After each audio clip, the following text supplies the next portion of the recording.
and welcome to the SciFirst MovieTalk episode. So, in this episode, I'll be discussing Disney Pictures' 2010 fantasy adventure movie, The Sorcerer's Apprentice, as directed by Jon Turteltaub and as based loosely, if you like, on the same titled Mickey Mouse musical segments from the 1940s movie Fantasia and 1999's Fantasia 2000, which are in turn themselves based on the late 1890s symphonic poem by Paul Dukas and the 1797 Johann Wolfgang von Goethe ballad.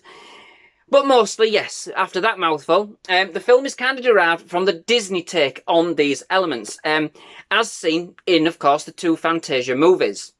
So, in the movie, we are introduced to Balthazar Blake, as played by Nicolas Cage, who is a sorcerer called a Merlinian, a supporter of the great wizard Merlin, who, together with two other sorcerers, Maxim Horvath, as played by Alfred Molina, and Veronica Groliesen, as played by Monica Bellucci, they attempt to capture the formidable Morgana Le Fay, as played by Alice Krige, who is intent on raising the dead and ruling the earth. Merlin's attempts are thwarted, however, when he is double-crossed by Horvath, who is tempted by Morgana's magic. So then steps up Blake, who manages to imprison Morgana in a grimhold, and over time, so then also capturing her supporters, including Horvath. So then we kind of fast forward 1,000 years or so, I think, to the year 2000, of course.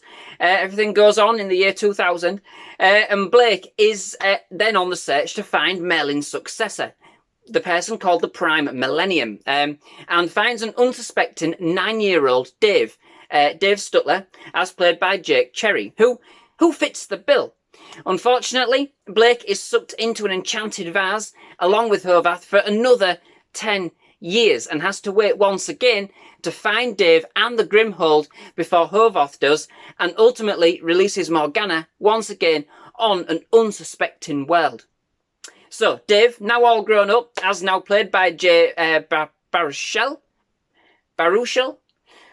is now a physics student at New York University and kind of trying to forget about magic, having resided to therapy to deal with his issues.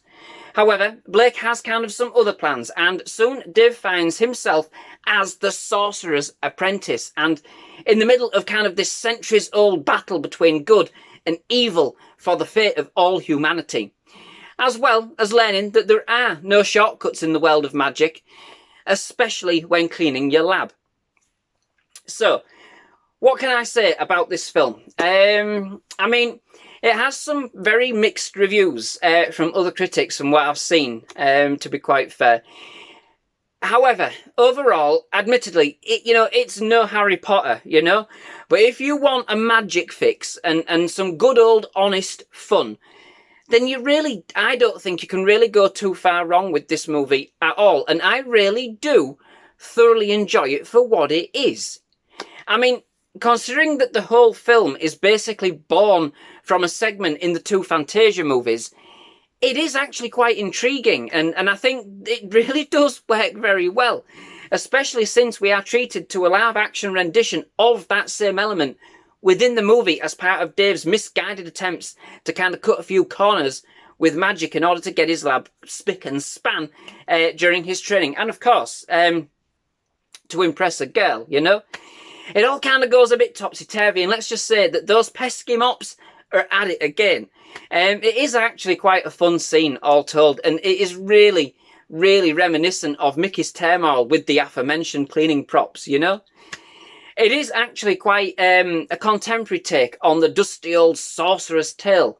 In order to kind of pad out the premise, they have kind of used the essence of the legend of Merlin, if you like. They've kind of gone with a few artistic liberties and taken their own direction. Merlin is one of the greatest sorcerers that may have ever lived. At least one of the most engaged in literature, shall we say, and movies throughout the years. But I did enjoy the fact that this movie kind of only borrowed from that legend itself, and instead kind of chose not to use Merlin for anything other than a fraction of its plot. Instead, we follow the resurgence of magic through Blake and Dave in the present day. So, okay, like I said, this isn't anything like Harry Potter. That series far surpasses this movie on every level for me. I mean, any of those movies in that series surpasses this one, to be quite fair. But this movie doesn't pretend to be either. It came from that kind of generation, but it is not on that same grand epic scale and doesn't really try to be. It starts off very dramatic as we explore the origins of the battle between Merlin and Morgana in order to establish the required backstory. But from there, it takes on a real kind of more light and breezy appeal. And, and without the kind of pretentiousness, dare I say it, or the melancholy, shall we say, that Harry Potter can kind of sometimes have. And I really only use Harry Potter as an example, as it's the one series that I am sure most can actually relate to, in, of course, the magical sense. There's not really much of a direct comparison, really, or competition, for that matter of fact. But, in fact, that aside, The Sorcerer's Apprentice has a fairly decent magical quota, all told. You get pretty much what it says on the tin. Although this is an origin story of sorts, the kind of training elements for the Apprentice, the Emperor, it's not Star Wars, for the Apprentice are extremely good and real quite good fun and don't weigh the film down. It wastes no time in getting us involved right into the thick of the story. So as a result, it feels very punchy and indeed ends up kind of being a nice kind of self-contained story. I would love a sequel. I really would. But the film did leave me satisfied enough, I think. A sequel would be nice, but I'm happy with where we left things. It is quite the adventure, and quite an energetic film, mostly due to Nicolas Cage. At least having, he really does at least look like he's having a blast, The other characters you kind of probably take or leave. I mean, Baruchel can get a bit irritating at times.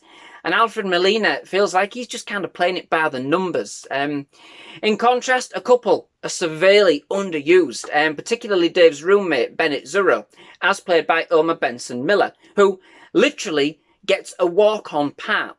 But I think that would have really helped kind of balance out some of the more serious elements of the movie. It would have kind of been kind of like a decent to have some kind of team-up going on. And then there is Alice Krige, who plays Morgana at the start of the film for only like a real brief moment, which is an absolute full-on travesty, as I definitely wanted to see more of her, Following on from her villainous performance as the Borg Queen in Star Trek First Contact, I